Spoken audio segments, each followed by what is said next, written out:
ಎಲ್ಲರಿಗೂ ಗೃಹಲಕ್ಷ್ಮಿ ಯೋಜನೆಯ ಮತ್ತೊಂದು ಅಪ್ಡೇಟ್ಗೆ ಸ್ವಾಗತ. ಮಹಿಳೆಯರಿಗೆ ಇದೀಗ ಬಂದಿರುವ ಲೇಟೆಸ್ಟ್ ಅಪ್ಡೇಟ್. ಹೌದು, ನಿಮಗೆ ಇನ್ನು 22ನೇ ಕಂತಿನ ಹಣ ಬಂದಿಲ್ಲ ಅಂದರೆ ಈ ಮಾಹಿತಿಯನ್ನು ತಪ್ಪದೆ ಕೊನೆಯವರೆಗೂ ನೋಡಿ. ಇವತ್ತು ಫೈನಲ್ ಆಗಿ 22ನೇ ಕಂತಿನ ಹಣ ಒಟ್ಟಿಗೆ 26 ಜಿಲ್ಲೆಗಳಿಗೆ ಜಮಾ ಮಾಡ್ತಾ ಇದ್ದಾರೆ. ಹೌದು, ನಿಮಗೆಲ್ಲ ಗೊತ್ತಿರಬಹುದು, ಈಗಾಗಲೇ 22ನೇ ಕಂತಿನ ಹಣ ಬಿಡುಗಡೆ ಆಗ್ತಾ ಇದ್ದು ಇಲ್ಲಿ ಕೆಲವರಿಗೆ ಮಾತ್ರ ಹಣ ಬಂದಿರುವಂತಹದ್ದು. ಬಹಳಷ್ಟು ಮಹಿಳೆಯರಿಗೆ ಹಣ ಬಂದಿಲ್ಲ ಮತ್ತು 21ನೇ ಕಂತಿನ ಹಣ ಪಡೆದಂತವರು 22ನೇ ಕಂತಿನ ಹಣಕ್ಕಾಗಿ ಕಾಯ್ತಾ ಇದ್ದಾರೆ. ಸಚಿವೆ ಲಕ್ಷ್ಮಿ ಹೆಬ್ಬಾಳ್ಕರ್ ಅವರು ಹೇಳಿದ್ರು, ಗಣೇಶನ ಹಬ್ಬಕ್ಕೆ ನಿಮ್ಮ ಬ್ಯಾಂಕ್ ಖಾತೆಗಳಿಗೆ ಹಣ ಬರುತ್ತೆ ಅಂತ. ಅದೇ ರೀತಿ ಈಗ ಹಣ ಬಿಡುಗಡೆ ಆಗ್ತಾ ಇದೆ. ಪ್ರಕ್ರಿಯೆ ಸ್ವಲ್ಪ ನಿಧಾನವಾಗಿದೆ. ನಿಮಗೆ ಗೊತ್ತಿರಬಹುದು, ಬ್ಯಾಂಕ್ಗಳಲ್ಲಿ ಹಣ ರಿಲೀಸ್ ಆಗ್ತಾ ಅದಕ್ಕೆ ಸ್ವಲ್ಪ ಅಮೌಂಟ್ ಬರೋದಿಲ್ಲ, ಸ್ವಲ್ಪ ಹಣವನ್ನು ಜಮಾ ಮಾಡ್ತಾ ಹೋಗ್ತಾರೆ. ಈ ರೀತಿ ಇರುತ್ತೆ. ನಮಗೆ ತಿಳಿದಿರುವ ಪ್ರಕಾರ ಇವತ್ತು ಇನ್ನು ಯಾರಿಗೆ 22ನೇ ಕಂತಿನ ಹಣ ಬಂದಿಲ್ಲ ಅಂತವರಿಗೆ ಇವತ್ತು ಖಂಡಿತವಾಗಿ ಹಣ ಜಮಾ ಆಗುತ್ತೆ ಅಂತ ಬಂದಿದೆ. ಹೌದು, ಇವತ್ತು 26 ಜಿಲ್ಲೆಗಳಿಗೆ ಬಿಡುಗಡೆ ಆಗ್ತಾ ಇದೆ.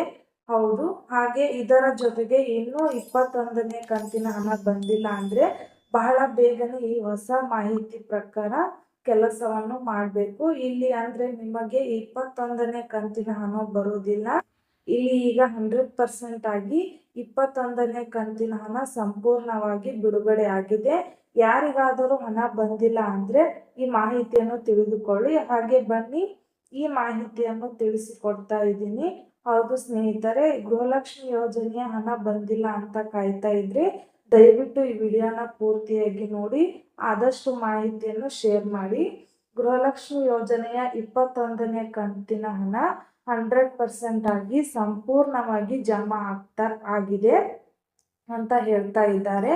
ಆದ್ರೆ ಯಾರಿಗಾದರೂ 21ನೇ ಕಂತಿನ ಹಣ ಬಂದಿಲ್ಲ, ನಮಗೆ ಪೆಂಡಿಂಗ್ ಇದೆ, ಏನಾಗಿದೆ ಪ್ರಾಬ್ಲಮ್ ಗೊತ್ತಿಲ್ಲ ಅನ್ನೋರು ಈ ಕೆಲಸವನ್ನು ತಕ್ಷಣವೇ ಮಾಡಬೇಕಂತೆ ಸಚಿವೆ ಲಕ್ಷ್ಮಿ ಹೆಬ್ಬಾಳ್ಕರ್ ಅವರೇ ಖುದ್ದಾಗಿ ಮಾಹಿತಿಯನ್ನು ಕೊಟ್ಟಿದ್ದಾರೆ.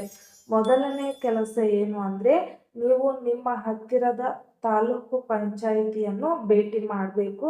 ಯಾಕಂದ್ರೆ ರಾಜ್ಯ ಸರ್ಕಾರ ಫಂಡ್ ಅನ್ನು ರಿಲೀಸ್ ಮಾಡಿದ ಮೇಲೆ ತಾಲೂಕು ಪಂಚಾಯಿತಿಗಳಿಗೆ ಬರುತ್ತೆ. ಅಲ್ಲಿಂದ ಅವರು ಲಿಸ್ಟ್ ಅನ್ನು ಬಿಡುಗಡೆ ಮಾಡ್ತಾರೆ. ಇಂಥ ಜನಗಳಿಗೆ ನಾವು ಹಣವನ್ನು ಹಾಕ್ತಿದ್ದೀವಿ ರಿಲೀಸ್ ಮಾಡುವಂತ ಮಹಿಳಾ ಮತ್ತು ಮಕ್ಕಳ ಕಲ್ಯಾಣ ಅಭಿವೃದ್ಧಿ ಇಲಾಖೆಗೆ ಕಳಿಸುತ್ತೆ. ಅಲ್ಲಿಂದ ಹಣ ಗೃಹಲಕ್ಷ್ಮಿಯರಿಗೆ ಜಮಾ ಆಗುತ್ತೆ. ಅದಕ್ಕೆ ನಿಮಗೆ ಏನಾದರೂ ಹಣ ಬಂದಿಲ್ಲ ಅಂದ್ರೆ ನಿಮ್ಮ ಹತ್ತಿರದ ತಾಲೂಕ್ ಪಂಚಾಯತಿಗಳನ್ನು ಭೇಟಿ ಮಾಡಿ ಹಾಗೂ ಗೃಹಲಕ್ಷ್ಮಿ ಯೋಜನೆಯ ಸ್ಟೇಟಸ್ ತಿಳ್ಕೊಳ್ಳಿ. ಏನು ಪ್ರಾಬ್ಲಮ್ ಇದೆ, ಎದಕ್ಕೆ ಪೆಂಡಿಂಗ್ ಇದೆ ಅನ್ನೋದರ ಮಾಹಿತಿ ಗೊತ್ತಾಗುತ್ತೆ. ಈ ಕೆಲಸವನ್ನು ಮಾಡಿಕೊಂಡ್ರೆ ನಿಮಗೆ ಕ್ಲಾರಿಟಿ ಸಿಗುತ್ತೆ, ಯಾಕೆ ಹಣ ಬಂದಿಲ್ಲ ಮತ್ತು ಏನ್ ಮಾಡಬೇಕು ಅಂತ ಗೊತ್ತಾಗುತ್ತೆ. ಮತ್ತು ತಾಲೂಕು ಪಂಚಾಯತ್ಗೆ ಭೇಟಿ ಮಾಡಿದ್ರೆ ಅಲ್ಲಿ ಪ್ರಾಬ್ಲಮ್ ಆಗಿದೆ ಅನ್ನೋದನ್ನ ಸರಿಪಡಿಸಿ ನಿಮಗೆ ಹಣ ಬರುವಂತೆ ಮಾಡ್ತಾರೆ ಸ್ನೇಹಿತರೆ. ಹಾಗೆ 22ನೇ ಕಂತಿನ ಹಣದ ಬಗ್ಗೆ ನಾವು ಮಾಹಿತಿಯನ್ನು ನೋಡೋದಾದ್ರೆ, ಇವತ್ತು ಬಂದಿರುವಂತ ಹೊಸ ಅಪ್ಡೇಟ್, ಈಗಾಗಲೇ 22ನೇ ಕಂತಿನ ಹಣ ಜಮಾ ಆಗ್ತಾ ಇದ್ದು ಕೆಲವರಿಗೆ ಮಾತ್ರ ಬಂದಿದೆ. ಇವತ್ತು ಫೈನಲ್ ಆಗಿ ಏನಿದೆ ಅದು 26 ಜಿಲ್ಲೆಗಳಿಗೆ ಮತ್ತು ನಾವು ಹಣವನ್ನು ಬಿಡುಗಡೆ ಮಾಡ್ತಾ ಇದ್ದೀವಿ ಅಂತ ಹೇಳಿದ್ದಾರೆ. 26 ಜಿಲ್ಲೆಗಳ ಹೆಸರು ಈ ರೀತಿ ಇವೆ: ಬೆಂಗಳೂರು ಗ್ರಾಮಾಂತರ, ಬಾಗಲಕೋಟ್, ಬೆಂಗಳೂರು ನಗರ, ಹಾವೇರಿ, ಕೊಪ್ಪಳ, ಕೋಲಾರ, ಬೆಳಗಾವಿ, ಕೊಡಗು, ಚಾಮರಾಜನಗರ, ಮಂಡ್ಯ, ವಿಜಯಪುರ, ಬೀದರ್, ಮೈಸೂರು, ಚಿಕ್ಕಮಗಳೂರು, ರಾಯಚೂರು, ಚಿಕ್ಕಬಳ್ಳಾಪುರ, ರಾಮನಗರ, ಚಿತ್ರದುರ್ಗ, ಶಿವಮೊಗ್ಗ, ಗದಗ, ಯಾದಗಿರಿ, ತುಮಕೂರು, ಹಾಸನ, ಕಲಬುರಗಿ, ಬಳ್ಳಾರಿ, ವಿಜಯನಗರ. ಇವತ್ತು ಈ 26 ಜಿಲ್ಲೆಗಳಿಗೆ 22ನೇ ಕಂತಿನ ಹಣ ಜಮಾ ಆಗುತ್ತೆ ಅನ್ನೋದು ಮಾಹಿತಿ ಬಂದಿರುವಂತದ್ದು.